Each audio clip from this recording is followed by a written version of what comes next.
Welcome back, everyone, for another show. Anything that I say is not intended to cure, mitigate, which means lessen, diagnose, treat any medical condition. It's food for thought. Just like on all these little bottles right here, it will always say this is not intended to do anything for you. So, again, just if you happen to be cured, don't mention our names. And Steve, that's the disclaimer. Let's get right into it.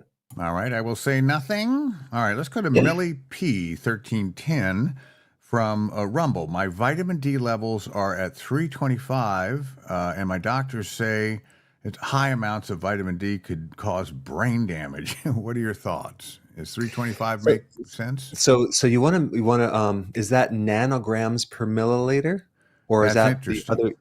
Because I, I need I to know because yeah. you have to. So first of all, um, there is no um, RCTs on any toxicity with vitamin D. It's all observational studies. Um, and so I would just ask the doctors, can you show me the reference of that?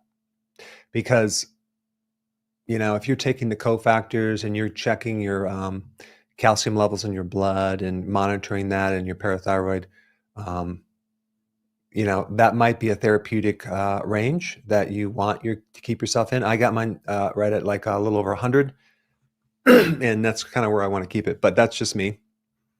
But again, I'm not going to tell you what to do. Just get the data, get the references, and see if they can actually find anything that shows that will cause a problem. Okay, and Terry, our producer, will look for you, Millie. If you'd shoot it back, if you have what that 325 means, deciliters or whatever the doctor asked, it'd be interesting. So if you can do that, shoot it back, and we'll discuss it later in the show.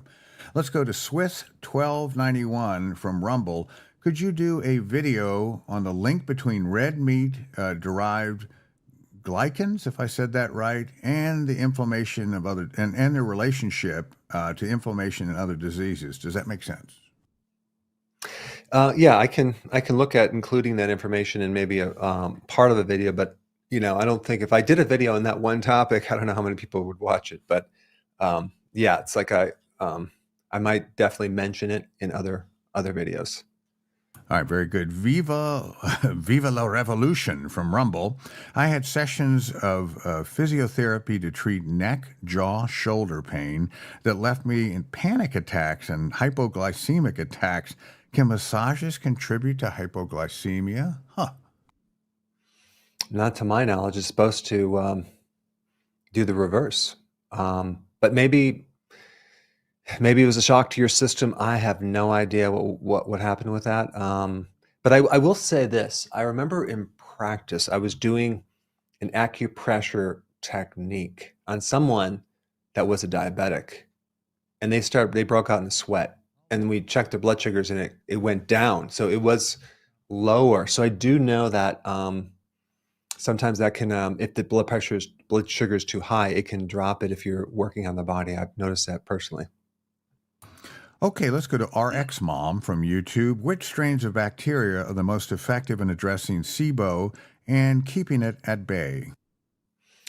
You should study Dr. William Davis's book. It's called Super Gut, but he uses a combination of L. reuteri and I think the other one is L. gasseriae, if I'm not mistaken. The combination of both of those.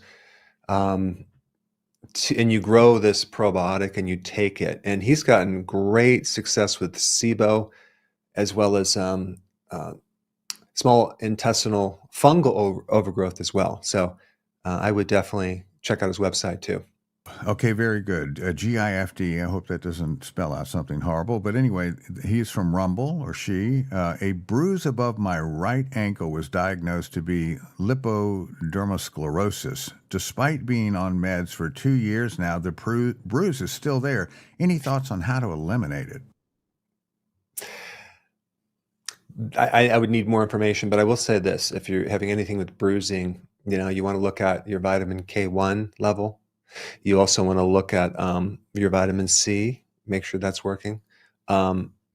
Especially if you have bruising or any type of discoloration in the bottom of your body, like in your ankles or your lower legs, it can really give you a lot of information about, various things. Yeah, your state of your liver, your kidneys, your heart, because a lot of times you'll see symptoms that will show up in the extremities faster than other places.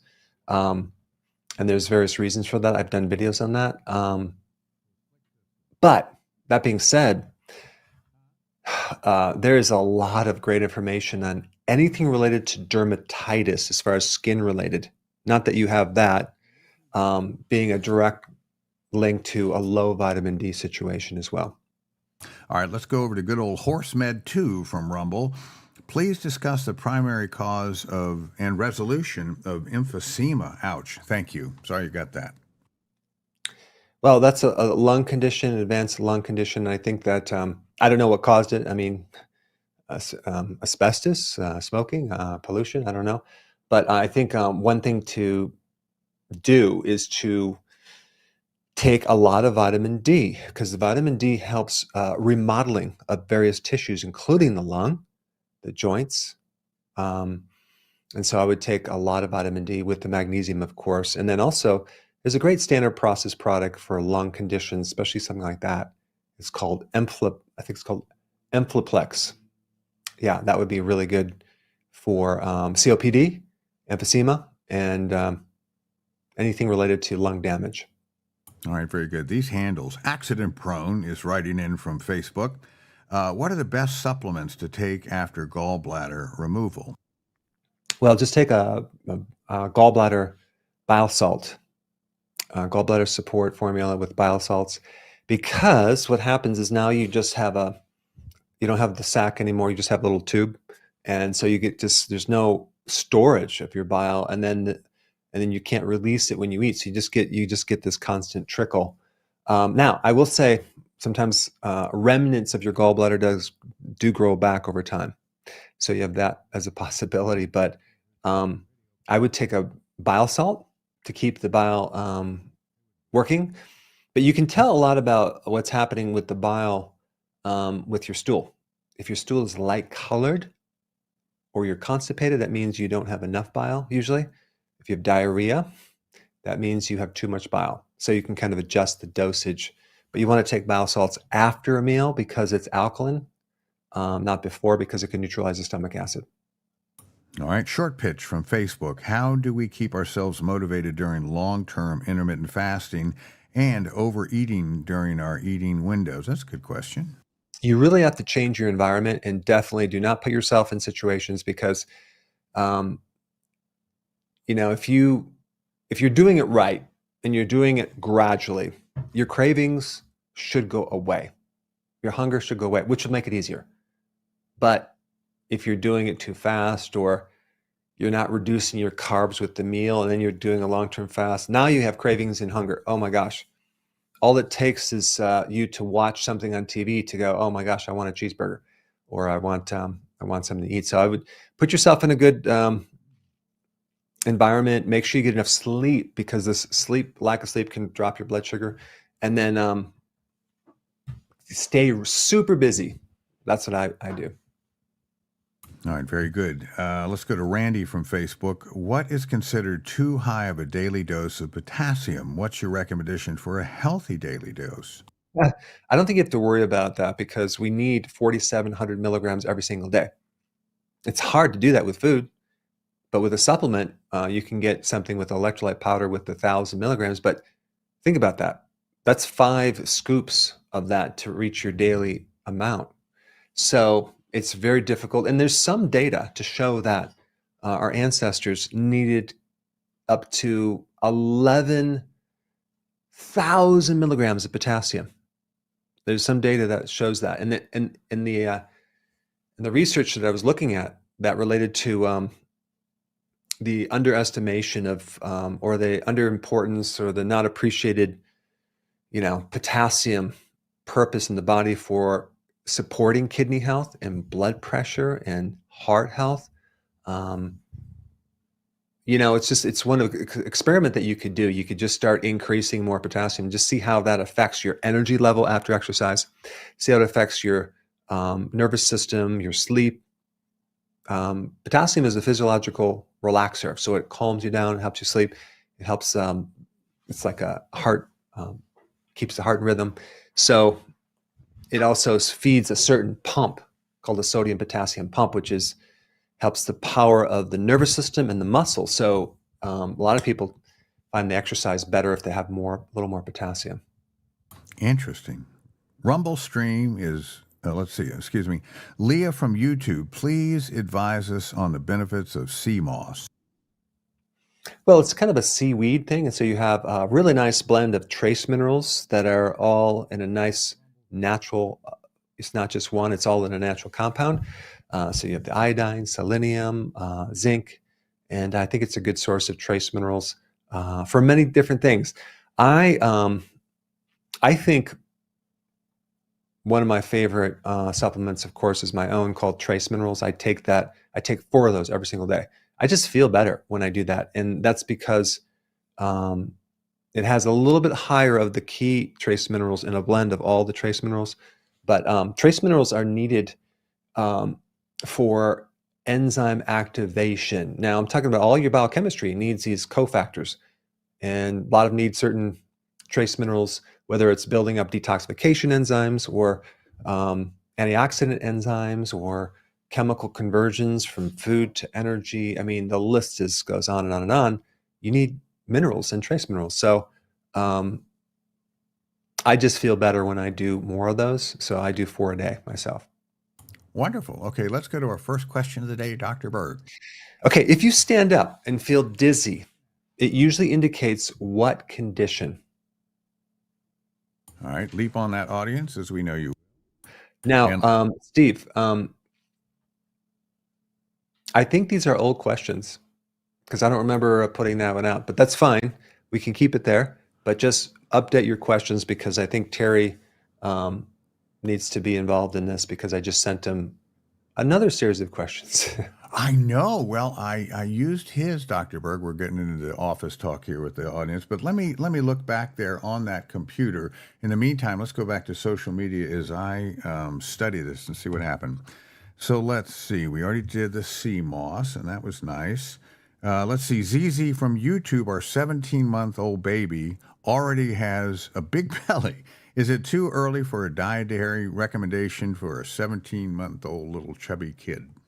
Oh, you want to put them on a hardcore OMAD? No, you don't. It's okay to have chubby kids within reason. I mean, this is like, it's part of kids naturally are going to be chubbier starting out. That's a natural thing. It's usually even. I wouldn't focus on that. I would focus on just healthy, nutrient-dense foods and not all these refined carbs, not all these too many snacks. That's what I would focus on. But no, do not put your baby on a diet. All right, let's see. By the way, I'm researching those questions. In the meantime, let's keep it up with social media. Okay. Make any 3. I can't believe these creative handles, but there they are. Make any 3 from Rumble. I've been struggling with diarrhea for weeks now. I stopped using distilled water in my tea, but that stopped the symptoms. I contacted your support staff, and they recommended using trace minerals and electrolyte powder. I'm still dealing with this condition. What else can be done for poor Make Any 3? Well, you have to find out when did it exactly start and what happened right before that, because there's obviously some new change that you introduced that you need to go back to because something's not ready. Usually you can have a diarrhea from some type of imbalance in your gut microbiome. So what I would be doing in addition to taking electrolytes is I would do a kefir, a really good kefir. And what I like to do is blend in some blackberries.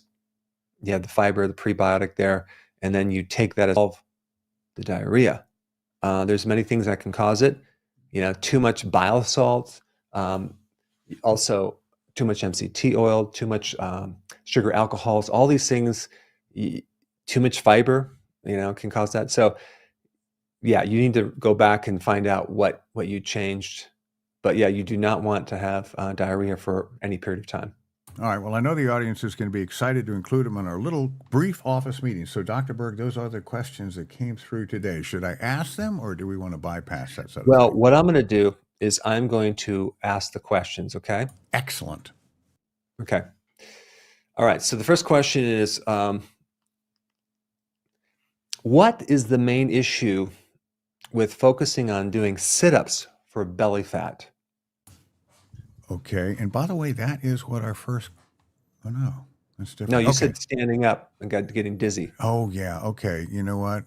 I've got the list, and somehow I screwed that up. So good. Audience, climb on that, and we'll move on. Let's go back to social media. Original Glam Sec from Rumble. I am tired all the time. I had a muscle test yesterday and was told too much sugar in my body. I avoid sugar at all times and only use Truvia. Could Truvia affect my body in the same way as sugar? There's a good question. Potentially it could. It could. So probably just avoid that. But a couple things with energy, right? If you want more energy, there's a real key nutrient, very important nutrient that's involved in creating energy, and that's magnesium. So that's number one. Also, to make energy, you need um, the B vitamins. You need to just make sure you have enough B vitamins. Are you sleeping okay? Have you had long COVID? Is that an issue? There's many different causes of fatigue. I would start watching my videos on that. But yeah, that's not hard to fix. Are you eating enough quality protein? That's another key factor as well. Okay, very good. By the way, all the rest of the questions are correct. I don't know where that first one came from. Anyway, let's move on. After they answer that, they'll have a visual next time. JS from YouTube, do you have a plan for cleansing the liver and gallbladder? What kind of blood test should I be asking for to see if I need those procedures? I don't recommend going on a detox anymore. I'm going to tell you why, because it's like this, people have this idea that I'm going to purge toxins from my liver. You have a whole system of detoxification enzymes. I think what would be really good to do is to do your DNA test to see if you have any mutations with your detoxification genes. That gives you good information. But instead of detoxifying, just eat healthy. And what will happen is you will build up your detox enzymes to slowly remove these poisons from the body. And then just to, like get your, if you have city water, get a really good filter. I had my water tested. I don't have any chemicals in it, thank goodness. But the thing is that, the detox cleanses are like a one-shot deal. And how many toxins are you going to pull out? And are they really going to come out? These toxins are embedded in your fat cells, and you can't just pull them out with a flush, or you can get really, really sick, which I have many, many, many times. So I don't recommend these detoxification things. Just build up your immune system, build up your body so you can naturally do it. Wonderful. Patricia from YouTube, what's good for poor circulation in her legs? There's a couple things. I also like high doses of vitamin D3 and vitamin C, the whole vitamin C complex for circulation. Very, very important. And also exercise. All right, very good. Israel from YouTube wants to know if mustard is good for improving stomach acid. There's a first. I don't think it's going to help your stomach acid, but it has other properties. I love mustard. I eat a lot of mustard, and it's a cruciferous, and it helps the liver detoxify it. It has certain antimicrobial properties, especially if you're like putting in a meat or hamburger or something like that. Like if there's anything microbe that's pathogenic, it'd probably kill it. But it doesn't necessarily increase the acid. The acid is increased with the raw materials to make acid, which is salt, and also you need potassium to build up the stomach acid, but with the salt you need chlorides, because as in hydrochloric acid. So those are the things I would focus on. Okay, so the question to ask now is that yellow squeeze bottle that's on every restaurant counter, that brand, is that good mustard or is there something You wrong know, with out of it? all the mustards, I have not found a bad mustard yet. I mean, even the ones that are sold, I mean, maybe if you go to McDonald's, have your mustard, but typically they use the yellow mustard that doesn't have too many things in there, especially if you compare it to ketchup, because you're not going to do sweet mustard. I mean, I don't think you would, Well, but that's the yellow true. mustard is usually a good one. I mean, there's I just read the label and you'll see, you'll identify problems. Okay, well, I know I'm healthy then because Lori puts yellow mustard on my bologna on Wonder Bread. So there we go. I'm just a piece of health using that routine. Okay, Debbie from YouTube, what are your thoughts on red light therapy? I like it. I like it. There's so many amazing benefits to this infrared. Um, it goes in there and helps to stimulate melatonin, which is a intracellular melatonin, which helps as an antioxidant. There's some serious benefits. Over 50% of the sun rays are infrared, but there's a lot of benefits also to help you sleep and your skin and healing, et cetera, et cetera. Steve, I know there's cryotherapy, which is cold therapy, and you can get a ice tank, or you can get like a cooling tank. But I found some people even go to these spas, and you can actually go into cryotherapy like a chamber, and it's like a cold mist that you go in there, and some people are like thinking about buying one of those, but I have a much better idea. I can save you $25,000. So, Steve, if you were thinking about getting one of those units, I have a I have something that you can. It's actually for free. Okay, so what you do is you get your bathing suit on, take a shower, and then don't dry yourself out. Go outside. It's 14 degrees where I am. I know you're in South Carolina, so it's probably the same temperature. It's 14 degrees. See how long you can stand there for your cryotherapy. It's a wonderful inexpensive way to have a cold therapy. I'm sure it'll be exhilarating, and it's very inexpensive. It is indeed. Just little frostbitty feet, but otherwise you'll be fine. Your Okay. hair, it's got to stay out there until your hair freezes, and then you can That's go it. in. And But then put and then put that on Facebook. All right, yeah, let's answer a question, the correct question, which asked, what is the main issue focusing on sit-ups for belly fat? And 90% say that sit-ups don't affect the belly area at all, and 10% say they can be damaging to the spine. Is that true? okay. So a lot of people are doing sit-ups, thinking that it's the big problem. But right underneath your skin and your muscles, you have what's called visceral fat, and so doing sit-ups is not going to do anything for visceral fat. That is fixed with diet. But once you get the diet, sometimes there's some flabbiness going on, and that could be just loose fascia, which is a connective tissue, as well as loose muscles, and that can create a flabbiness. And so there's various things, tightening things you can do. But I think there's a much better way to tighten and tone the midsection, kind of like a girdle, by doing a kind of a version of an isometric exercise. I'm going to release a video on this. But if you do a full sit up, you're not just going to activate the superficial muscles, you're going to activate the psoas. And the psoas is a hip flexor, so it's going to bring you flexed. And if you overdo that, when a lot of people do that, and they don't work the extensors in the back of the glutes, now you're going to get back pain because you have an imbalance. So anytime you work your psoas, you better work your back muscles as well to keep everything symmetrical, or else you're going to end up with back pain. Interesting. How about we ask a correct question? Here's number two, Doc. Yeah. If you want to lose weight, the best way is calorie deficit, reducing more calories than you're using.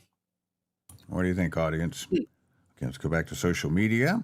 CT from YouTube. What are the best reasons to take my favorite nutritional yeast? There's some interesting things in nutritional yeast. One is that it's a great source of B vitamins. I recommend the non-fortified version. That way they didn't add the synthetic vitamins in there. But, sometimes it's hard to get B1 or the other B vitamins in a natural form. Nutritional yeast can give you that.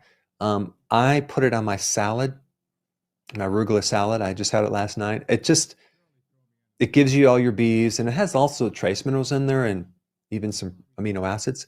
So I think it can really help for stress mainly. All right, terrific.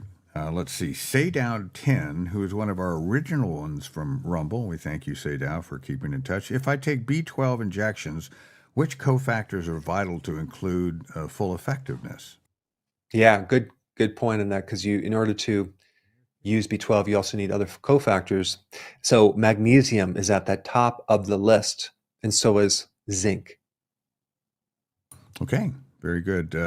Let's see. Cyan Danny from Rumble. What could cause me to itch in the middle of my back in the middle of the night? It wakes me up every time, that darn unreachable itch. I'm guessing it's probably slightly on your right side, which tells us that the liver is a little sluggish and it's backing up bile salts and it's coming through the skin. So it's called pruritus. So what you can do to get rid of that is to take Tudka before you go to bed. Take 2 and then call me in the morning and it'll be gone. Okay, very good, because that is annoying. Let's see. Testing 12 from Rumble. What's your suggestion to treat horrible hemorrhoids? They've been a daily issue for years. Ouch. Collinsonia root is the best remedy because it supports the venous system as well as the liver. So it's a liver problem. Focus on improving your liver, eating for the liver, and that should eventually help the hemorrhoids. But Collinsonia root will give you some temporary relief. All right, very good. Well, it didn't take them very long on quiz question number 2, which asked if you want to lose weight, the best way is calorie deficit. Reduce more calories than you're using. There you go. Show that to everybody.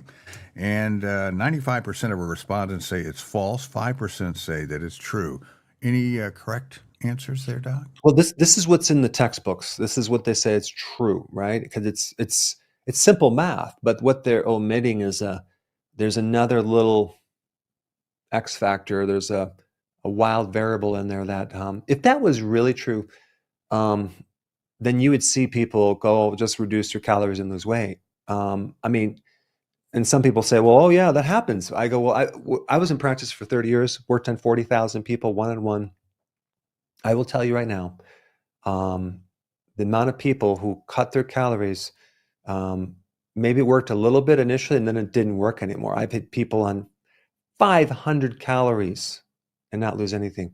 I've had people exercise 6 hours a day and not lose anything.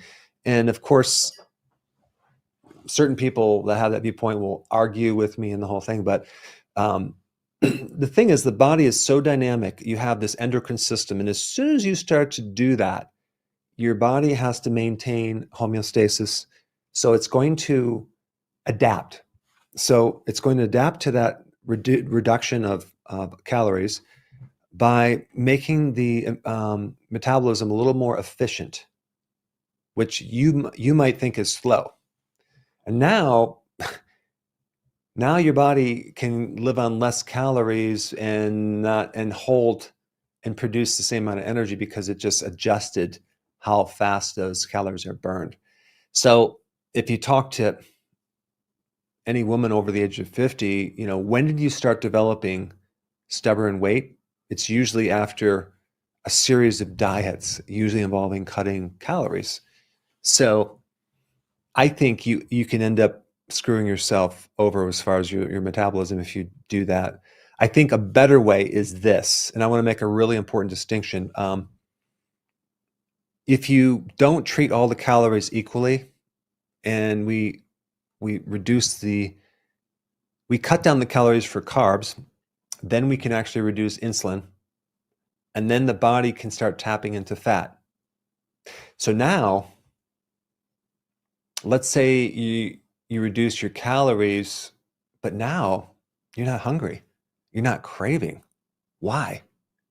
You reduced your calories. Well, that's because you're actually, your total calories are a lot higher because part of your fuel is coming from the burning of your own fat. So you're basically eating your body. And let's say you had 1,500 calories of diet and 500%, or and then additional 500 of calories burned from your own fat. Now we got 2,000. But the key is, are you hungry or not? So I think the best way to do this is if you cut your calories without cutting your carbs, chances are you're going to have cravings and be hungry. If you cut your calories and you actually, but by cutting your carbs, you'll burn more fat, and you won't slow your metabolism down because you're getting enough fuel. So on some people, I'm telling them to reduce the calories, but not in the conventional sense of just cutting the calories. But some people don't have to do that. They can actually have a moderate amount of calories, but just cut their carbs, and they lose a ton of weight. It all depends on how many diets that you've done in the past. But I will say that for some people that have a really screwed up metabolism, I can't just do low carb. I do have to reduce a little bit of those calories as well. Wow, what a thorough and encouraging explanation that was. That really covered a lot of ground. Okay, why don't we ask quiz question number 3, and there it is. What action will you have? What action will have the most effective influence when someone is presented with stage 4 cancer?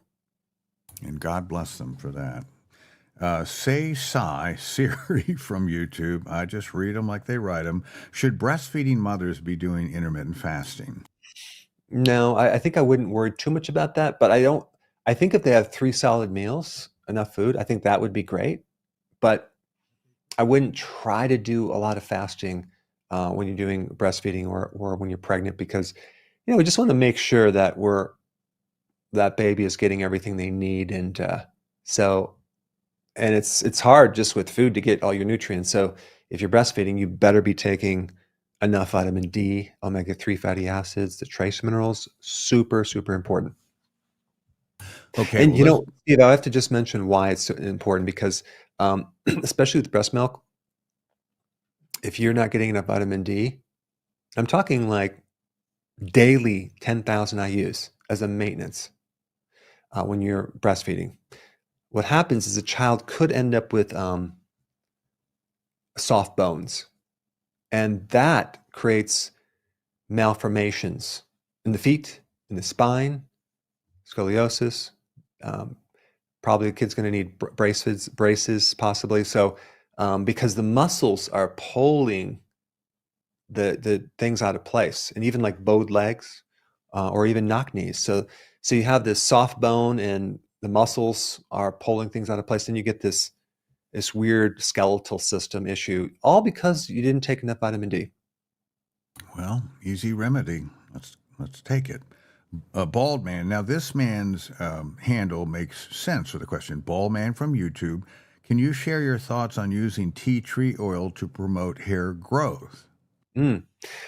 I think it might help you if there's some type of microbial thing going on, but I don't know of that being the best remedy in the world. I will say that I'm going to be releasing a video maybe this weekend on using high doses of vitamin D to stimulate the many aspects of why people lose weight, or stimulate the hair growth. So you can hit it from different angles, and the importance of vitamin D for growing hair is like really important. All right, very good. Kayla from YouTube. What's the best way to improve sleep quality and reduce my levels of anxiety? There's a couple little things you can do, like taking B1 before bed, and having enough vitamin D, make sure there's no inflammation in the body, exercising on a regular basis so your body is tired, stretching before bed, making sure the temperature in the room is a little bit cooler. Try to go to bed when it gets dark out. But I think what I would do is I think sleep is so important, is to make notes, track your sleep, and really kind of track all these different changes that you make to optimize your sleep, and then So you really know what works for you. Like some people do not sleep good if they eat too late at night. So bloating is an issue, or they eat too much protein, um, or they have too much sugar, or they have sleep apnea. Um, and then start to really figure out what it's going to take to get you to sleep consistently overnight. I'm going to be talking about one little tip very soon with another quiz question. But yeah, that sleep is so important. I had this crazy, stupid idea that I was going to get ahead of the game and just wake up at 4 and get all my work done, which I've done for years. So now I'm sleeping in and getting at least 8 hours. So I think that's a really important thing to do, is to get that 8 hours. Good. Well, I get at least that. All right, let's see. Let's go with the answer for quiz question number 4, which asked of the audience, what action will have the most effective influence when someone is presented with the awful stage 4 cancer? And 87% of our respondents say it's prolonged fasting, and 13% say it's eliminate all sugar consumption. Probably both good ideas. Yeah, so there's a lot of things you can do, right? But what is the absolute most important thing? Because you don't have a lot of time. The prognosis is not very long. It could be weeks to just a few months. So so you have to do something that has enough impact to turn things around, and it's going to be prolonged fasting. The problem is if you don't have enough fat, that is a challenge. But prolonged fasting is the most potent anti-cancer thing you could do, because the cancer cell's already sick. And so now you're going to just literally starve it to death. It doesn't have enough resources. So that being said, I think the second most important thing is to not neglect your natural killer cells. It's a T cell. These are immune cells that literally have two purposes in life: to kill cancer and kill viruses. So you want to keep those guys super strong with high doses of vitamin D3. If I had cancer stage 4 right now, I would probably fast for 1 to 2 weeks. Yeah, 1 to 2 weeks. And I would be taking at least 50 to 60 to 70,000 IUs of vitamin D every day. I want my vitamin D levels to be well over 100, maybe 150. Get that in that therapeutic range. That's just what I would do as a basic thing, just to give me more time to, implement other things. All right, very good. We have a guest, Trey Jones, and he is driving, but it's a phone call and it's hands-free. Just want to make that disclaimer. But he's going in and out of cell site. So let's see if he can hear us. Trey, can you hear us? Trey, can you hear us? Yes, sir. Okay, go ahead with your question and speak up, please, with Dr. Berg. Actually, listening to all of the Q&A, it's already been answered. Pretty much, except for one. I'm on hydrochlorothiazide, if I pronounced that correctly, 25 milligrams. Yeah. So I'm trying to take a pretty holistic way to come off of that. And I've been watching a bunch of your videos day and night, trying to adapt to the formulas and supplements that you have. So I'm just trying to put together a regimen to slowly wean myself off of the medication, because I don't want to be on it for the rest of my life. So in my PCP currently, he just wants to push the medication aspect of it. Nothing like what you suggest. So what do you think? Yeah. Okay. So I think there's a couple things if we're dealing with high blood pressure, because that's the remedy for high blood pressure, is that first of all, find a doctor that will work with you, because what is it, just like medication the rest of my life? Isn't there something that what causes this problem? 90% of hypertension is called essential, which means it's unknown cause. Well, I think there is a cause to it. So a couple things that are really, really important, maybe 20,000 IUs of vitamin D3. I would make sure, try to get 400 to maybe 600 milligrams of magnesium. Try to get all your potassium. Very, very important for those right there, those three things. And then a couple other things to actually heal the inside layer of that artery with to increase nitric oxide by taking a really high quality beet juice powder. And you just take 1 teaspoon of it, but find one without all the extra crap that they put in there, and just put that in water. Just you want beets, and just dissolve it, slug it down once a day, because that will support the inside layer of the arteries. It's called the endothelial layer, which has receptors for pressure and things like that. The other good thing about that high doses of vitamin D3 is that out of 1,000 compounds that were evaluated in a study that I just read, vitamin D was the number one compound to help the endothelial layer of your arteries and support it. So that vitamin D is going to go a long way to actually increasing the nitric oxide to bring the pressure where it needs to be. All right, very good. We hope that helps. Trey, thanks for calling in during your trip.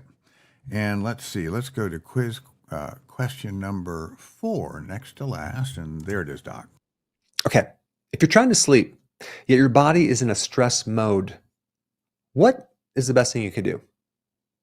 All right. Audience, I know you have an opinion. Renee from YouTube. My fingernails are starting to flatten out like a spoon. Is this a symptom of a liver issue? What's going on with her? It can be. It can also be an iron problem, which I don't recommend taking iron. Okay, that's one symptom. So I would start to assess other systems in the body to see what else you're deficient in, because we need other clues to see exactly what's going on. I mean, if we find it's liver, then you support that. If we find it's an iron problem, then maybe you go into a different direction where you increase more copper to help regulate iron. That's another thing. Sometimes you might find it's a calcium problem, but then to solve the calcium problem, we don't want to add more calcium. We want to add more magnesium. So again, I think it's a clue that doesn't give us a full answer. It just tells us where to start looking. And this is the problem too with even nutritional medicine or nutritional therapy. The way they teach you is like, oh, you have this symptom, take this remedy. You have this symptom, take this remedy. And you could do it like that, but I think what's missing is evaluation. You got to find out what the root cause is. At least it's a step up from medicine. I mean, think about what medicine does. They go in there, you get diagnosed with a symptom, and then they manage the symptom with a drug. I mean, like, how scientific is that? And when are you going to come off of it? And do they ever, look at any other root causes? I mean, unfortunately, I think it's a system that focused on treating disease, not creating health, that needs to change sooner or later, because it's costing America about 4.7 trillion a year. And the question is, what are we getting for that? What's the product we're getting? Are we getting healthier bodies? No. Interesting. Well, that might be on the way. Melissa from YouTube, what is your best nutritional advice for menopausal women? I have bursts of hot and cold sensations along with anxiety and hair loss. That's just awful. I would support your adrenals with some type of adrenal support formula. You can also, there's several other things I usually try. I'll try that for a bit, and then I'll try maybe some iodine, maybe sea kelp, and then I might try a vitamin E in the form of tocotrienol. So the pituitary gland that releases follicle stimulating hormone and luteinizing hormone that sends down to the ovary, it's on a little loop system, and it connects up to the hypothalamus. It's like a little circuit. And what's interesting about after menopause is that we get this disruption in that circuit.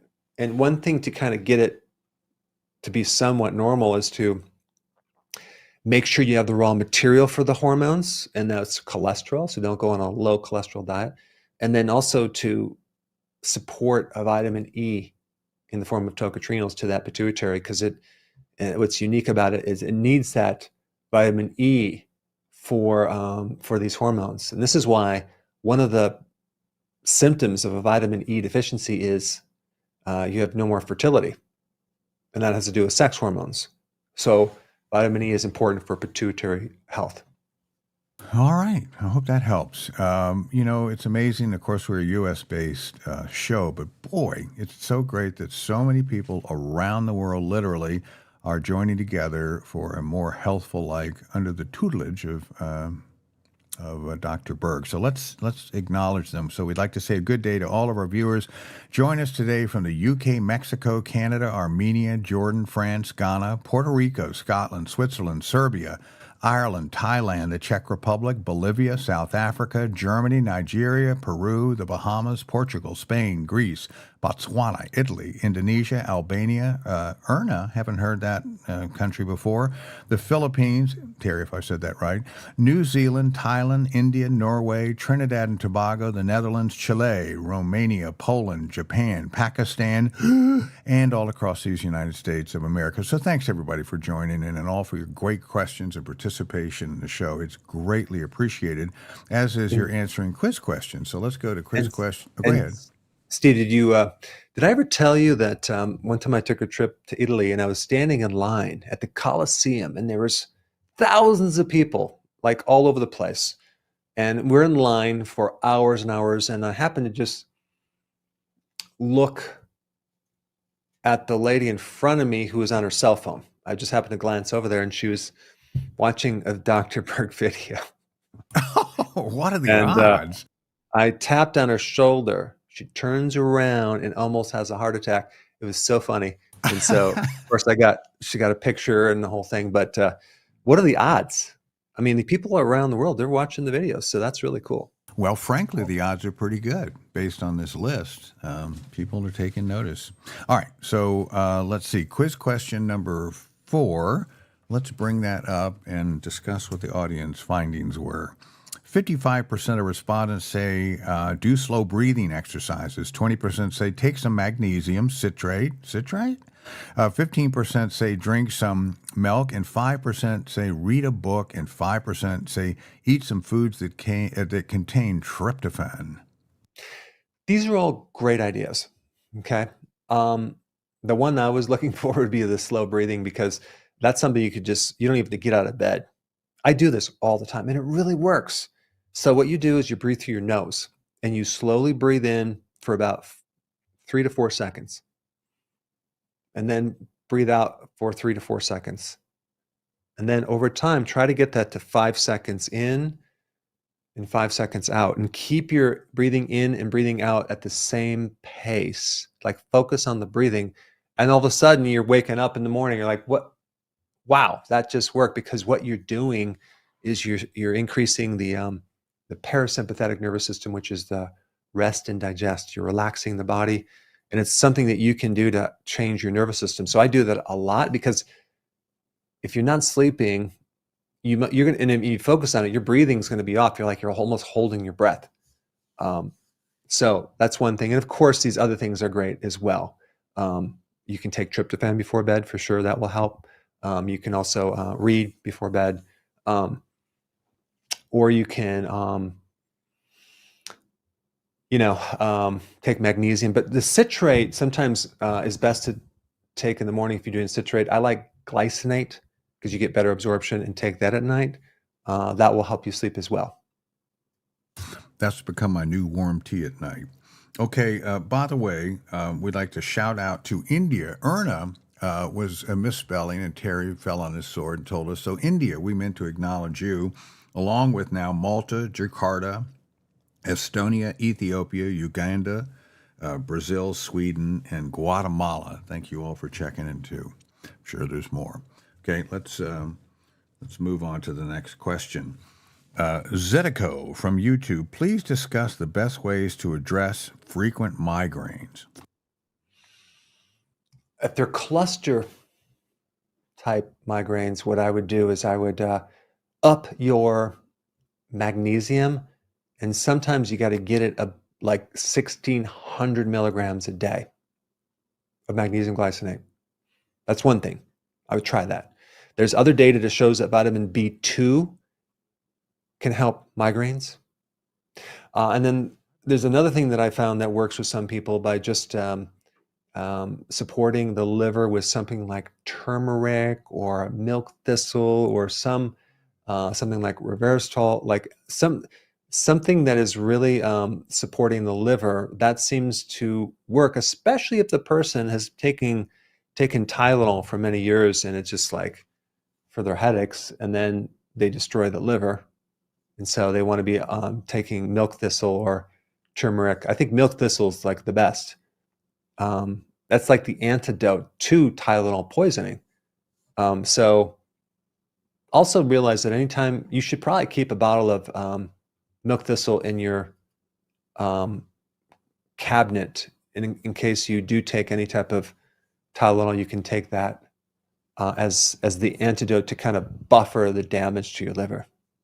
All right, very good. Let's go to our final quiz question of the day, and there it is, Dr. Berg. What will be the single most important factor you should avoid in preventing chronic disease? There's an important question.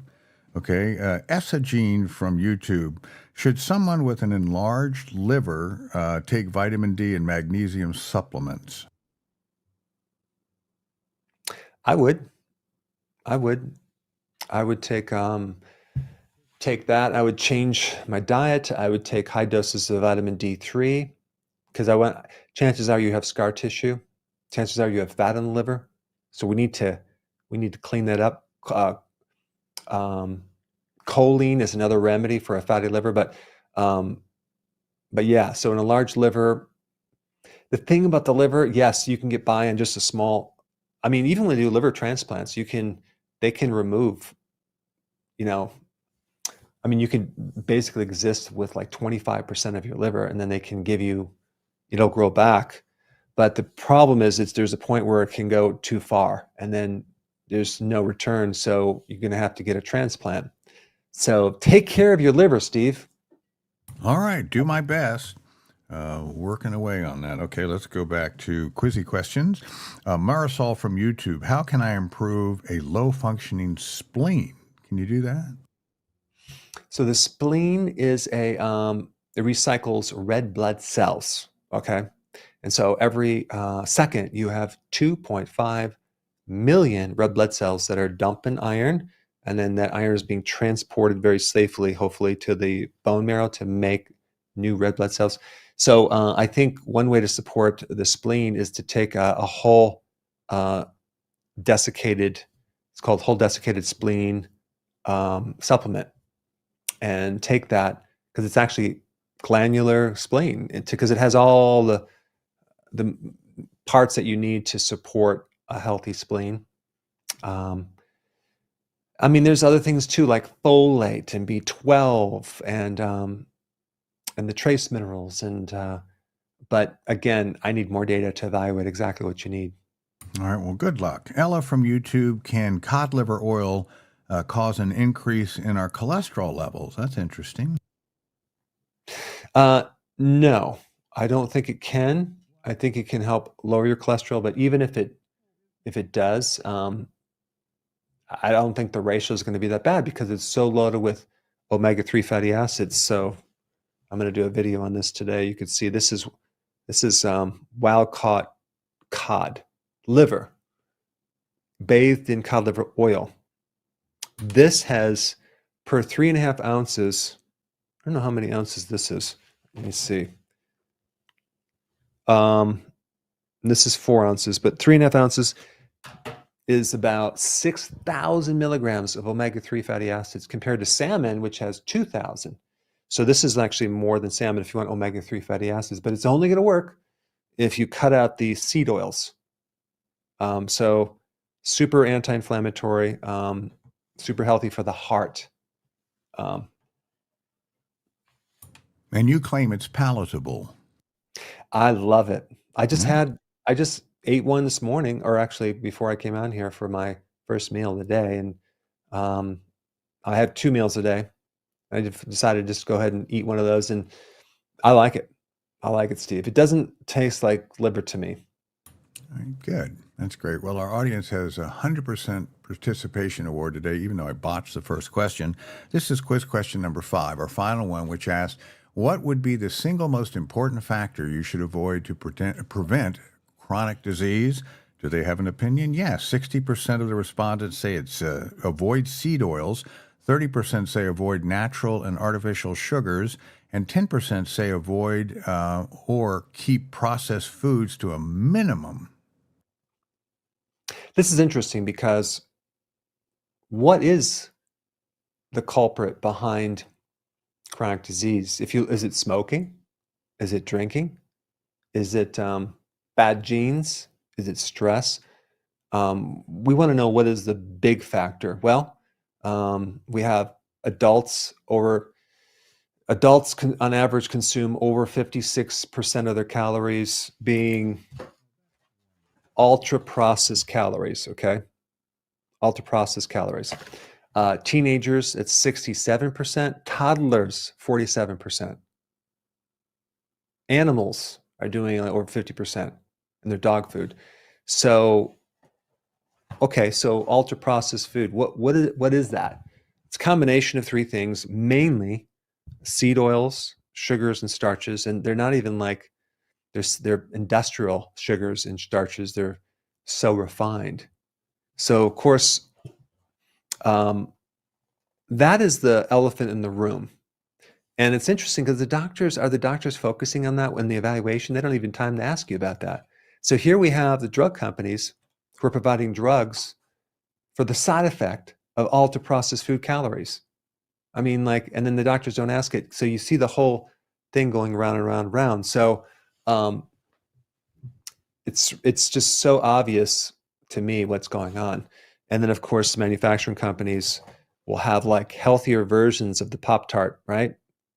So see this one here has no artificial colorings or additives or preservatives.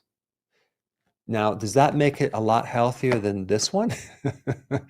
They're both about the same. Whoops, let's see right here. They're both the same sugar, starch, and seed oil, but one has a little bit less food coloring.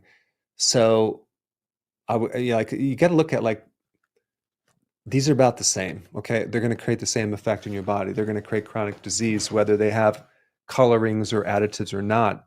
That's not the problem. It's the other stuff that adds in there. So again, there's all these marketing things that people look at. Oh, real cherries. Okay, so you think that's going to really help you when you eat this? No, it's organic. Who cares? It's still going to kill you. Wow. Well, let's talk about someone that survived all of that. Nolan from YouTube, my 99-year-old dad, is taking no meds, but now has swelling in his calves. What should he do about that? I would look at his diet. Is he doing sugars, refined carbs, and seed oils? I would put him on a lot of potassium foods to push the fluid out, low carb foods to push the fluid out, because when you're on carbs, you retain fluid. Now, of course, let's say he's doing all that and he still has fluid retention. A couple of reasons. It could be some problem with his heart or liver or kidney. So you find out which one that is and you support it with natural things. Starting with the diet is the most important thing. Okay, let's try to squeeze in one more, this time from Mickey from YouTube. What supplements would be best to support a healthy amount of sleep? I think, okay, if we have a combination, magnesium is the top of the list, then vitamin D, because vitamin D helps the sleep cycles, and then zinc. Okay, those three would be very, very important. And there's a bunch of other things you can add in there as well, like some L-tryptophan, and there's herbs that you can take. But I think if you just stick with these three, you're gonna sleep like a baby. Of course, babies are up all night crying, but I think it'll be fine. All right, very good. Where'd the time go? On that note, I appreciate your attention. I appreciate you listening this far. Stay tuned for some more videos, and we will see you next week, same time, same place.